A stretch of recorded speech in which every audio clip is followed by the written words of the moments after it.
Hey guys, coming at you with a quick video on, it's supposed to be only about the Marcus Morris signing, but wanted to hit on one other topic before that, and that is about my dear friend Fred Katz of The Athletic. So for anybody who may have missed it, earlier today on Twitter, Fred announced that he is no longer going to be a member of the Knicks beat, and he is now going to become a national NBA reporter covering all 30 teams for the NBA, which is great news for NBA fans everywhere.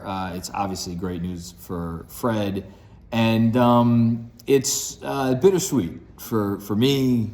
I know for everybody at Knicks Film School, and that is because Fred has become such an immense part of the show and part of really the Knicks Film School family, the community, everything.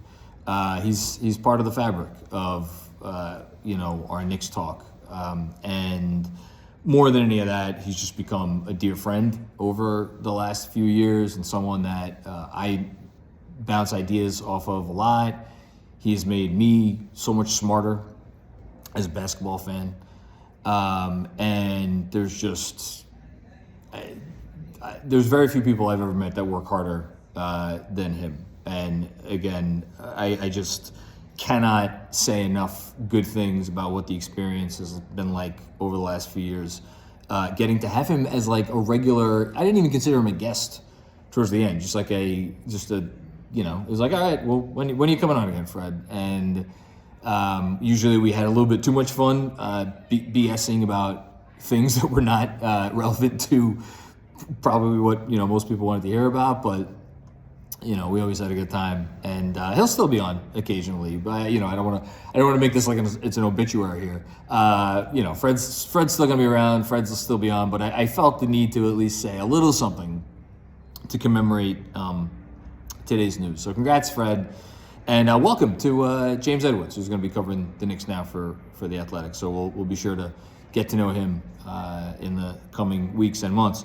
As for the Marcus Morris signing, so just like Landry Shamet, Exhibit 9 deal, which gives some injury protections there, but it's essentially a non-guaranteed contract, just like Shamet.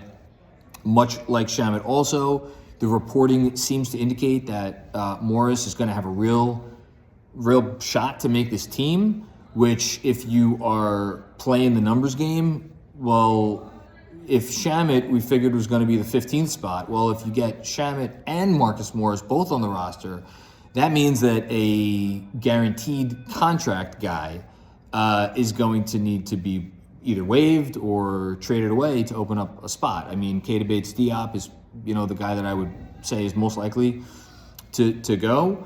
And we haven't, that's not even considering Chuma Okeke, who, he's going to obviously try to come in and fight for one of the 15 spots. So from a roster standpoint, that's where we are. The contract is going to be a one-year minimum.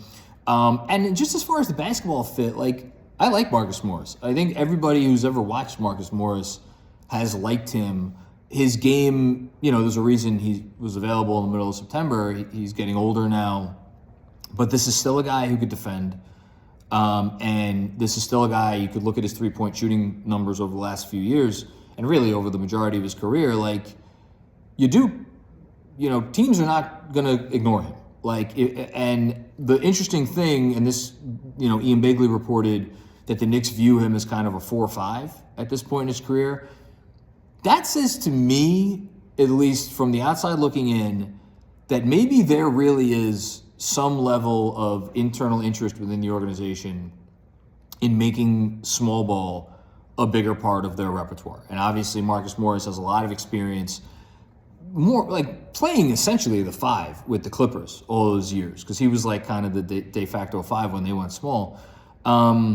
That's really exciting, and that should be exciting for every Knicks fan. Now, how often they go to it, does Morris even make the team? I don't know. But again, the signing and the way Ian reported on the signing, that's what's really exciting to me. And we could fantasize about some switch everything lineups that the Knicks could put out there, of which Morris could potentially be a part of. So nice pickup. Nice to know that the Knicks are going to have players at the end of the bench who are like proven NBA players. because God knows last year it felt like they didn't have enough of those. So all good stuff all around. And training camp, media day is we're 2 weeks away. So it's coming at us fast. We all look forward to that and the beginning of the 24-25 season. Peace out.